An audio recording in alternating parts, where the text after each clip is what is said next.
everybody, this is Sud, and Happy New Year to you all. Just doing a little bit of a gameplay commentary here on the new Diamondback, which Valve has modified to be much better than it was. You now get a critical hit when you backstab an opponent on top of the benefit of getting a critical hit when you sap a building and destroy it. So I'm just going to use this in a pub here just to show off how good it is. And the thing that's really nice about the Diamondback is it's a good neutral gun. You can use it so many different ways, and it encourages both gunplay and knife play. So it's one of those guns that, you know, if you're good at Spy and all of the elements of Spy, you're going to do really well with this, because crits kill things. Crits kill things very good in this game. Crits kill things from any range, and they're kind of a big deal. So I'm just going to get started off here, doing a little bit of acting. It's not working very well, but I do sort of get some benefit off here. Backstab, not a backstab, there's a backstab, and a medic drop. Trying to kill that other Spy there, but I get butter knifed to death by just a horde of people. But that's still a good trade. You got a medic drop, you got some teammates that are standing around, idle and spawn, and 2 Spy crabs pushing a cart. Yay! You can tell that this has already gotten off to a very super competitive start. The Spy crabs are going extinct. That's what happens to Spy crabs. They will run away, which is probably something that they've just mutated, because Spy crabs usually don't run away, they sort of Spy crab away, but those ones actually wanted to live, so they will propagate the next species of Spy crab. So good game to Spy crabs that run away and survive. But at any rate, I just want to talk about the Diamondback a little bit. Diamondback also has a really nice feature in that any backstab that you make, whether or not it actually kills something, will give you a crit. So you see an uber heavy medic, you can backstab the heavy or the medic while they're ubered and farm crits on this thing. Same with Dead Ringer Spies, I believe. I haven't tested it on a Dead Ringer Spy, but I'm pretty sure that it does count as a critical hit, and it will give you the crits that are so good. So I wanted to go for that medic, but I couldn't. The soldier was about to knock my block off. Missing with the shots there, but I do finish that particular Spy off. Enemy team has a lot of Spies. As you can see, there are Spies everywhere. So I'm going to probably get into quite a few gun duels with Spies this time around, which is cool. But I mean, there's not much more to talk about. I'm using my gun heavily here because of the amount of enemies that there are, and Dead Ringer, of course, for pubs is sort of a required element. You can use Invis Watch. It does work in pubs. However, you're not going to, as far as I've experienced, you're not going to get the same volume of kills with a Invis Watch. It's more for making, picks on medics, high-value targets. I missed the crit there. It was kind of embarrassing because it was a sniper, but I did adjust my aim. And more fail here, but whatever. Get a stab on the pyro because he's not paying attention. This gun is very loud, very distinctive. It will draw attention. I'm pretty sure that hit non-reg for some whatever reason. Either way, the crits. Now this is to talk about the crits a little bit.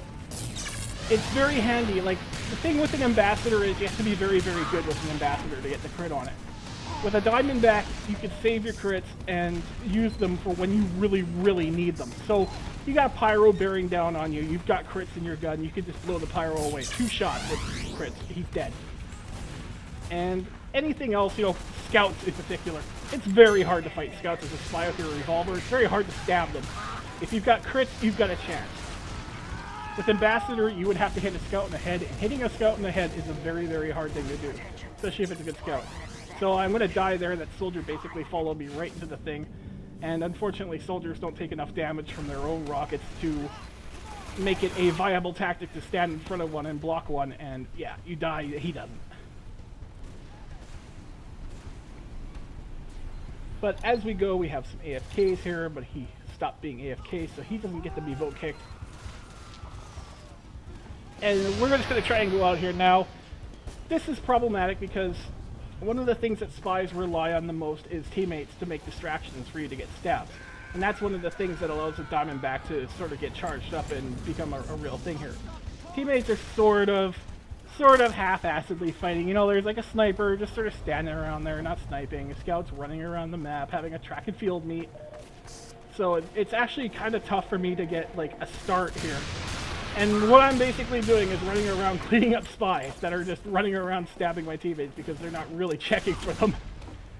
And there's the Spy. He's a kunai Spy, so he's going to die in 2 hits. He did get an overheal from one of my teammates, but it wasn't enough to last him throughout entirety of the thing there. So he's dead. And I'm just going to try, like, this is one of the things about the Diamondback. It does modify your play.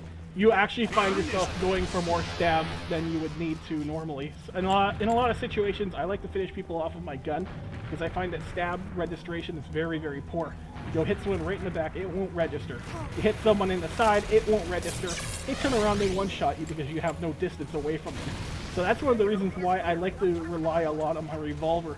If there's someone at about 100 hit points, you don't really need to stab them. You can, like, get the enforcer and two-shot him or something like that. The Diamondback doesn't play like that. The Diamondback is perfect for this sort of thing. You hit someone that jumps right in front of you like that sniper there. You don't want to deal with them. You shoot him twice, he dies. Now, you can do that with the enforcer as well, but you have to get right up. And that's the thing with the Diamondback. You don't have to get right up in their face to be able to land that crit. And once you land 102 damage, most people are going to be worried about dying. They're going to try and fall back. There's a lot of psychology to being weak. Unlike that soldier who stood there and I don't know what the heck he was doing, but, you know, either way. So more gun battles with spies. Diamondback, you know, like, in a straight up fight, the enforcer's going to beat the Diamondback if it doesn't have a crit. But obviously if the Diamondback does have a crit, it'll unload on people. So that's still no reason not to try to get a kill with it. You find that spy duels to be pretty much won by whoever has the better aim. So, you know, go for it, try to get that aim up. You save your teammates getting backstabbed whenever you can stop a spy. And, you know, that guy right there was running around with the cloak and dagger. I managed to bump him enough times so I could get a track on where he was standing and then just shoot him down.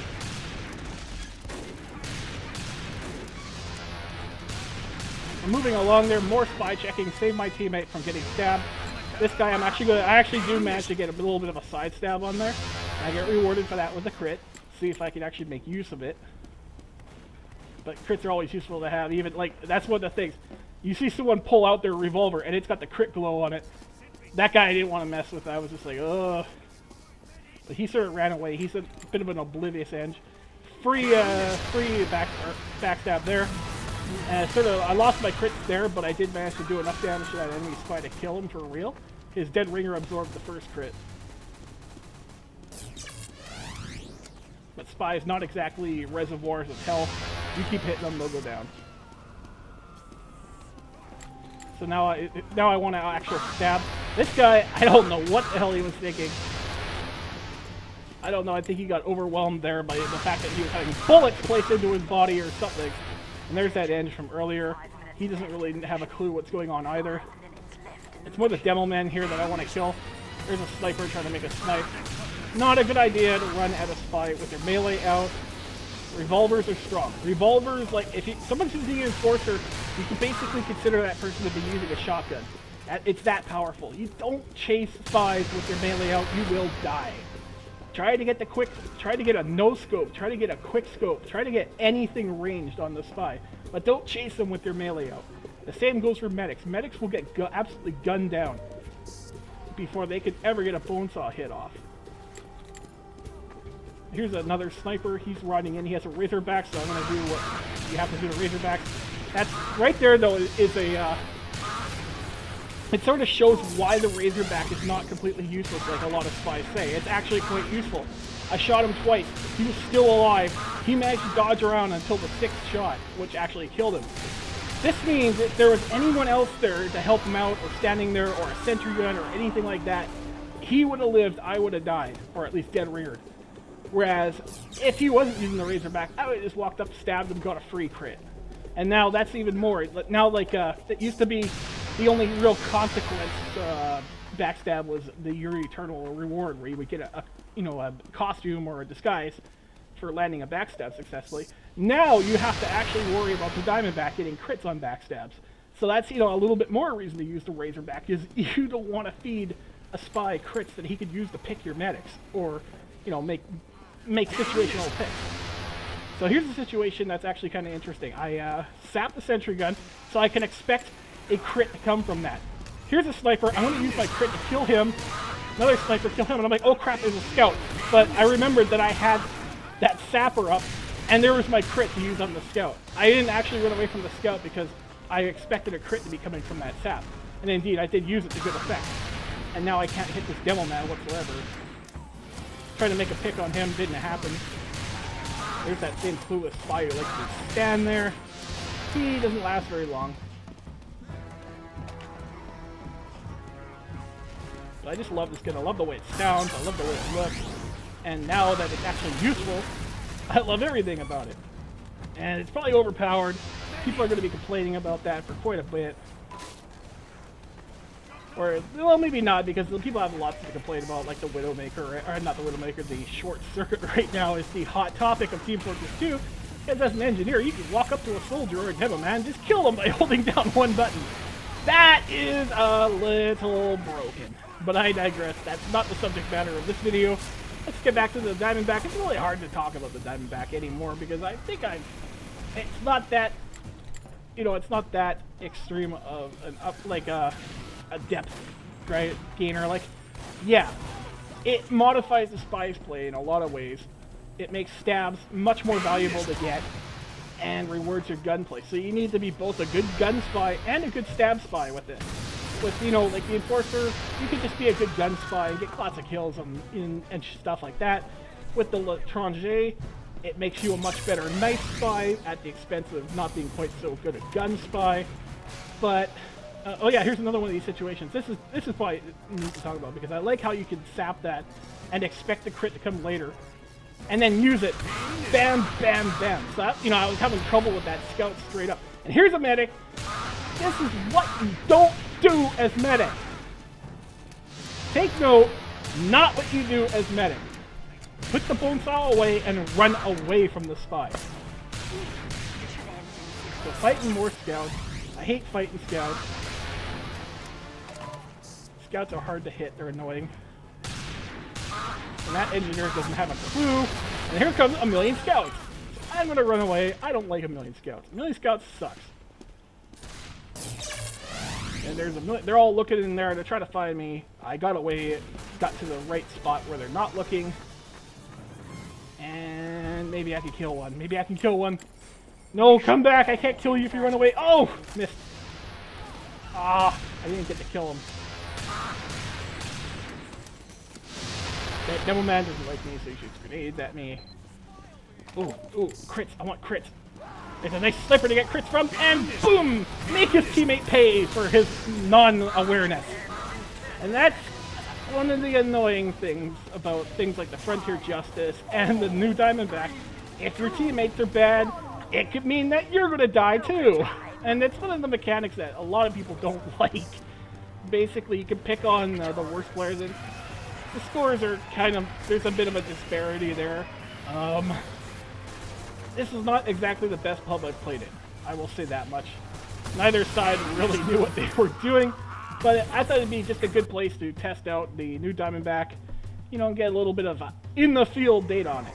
So anyhow, I hope you guys enjoyed the commentary, as little content as there was to it. But either way, have a great new year. Hope you guys have the best in 2014. And au revoir.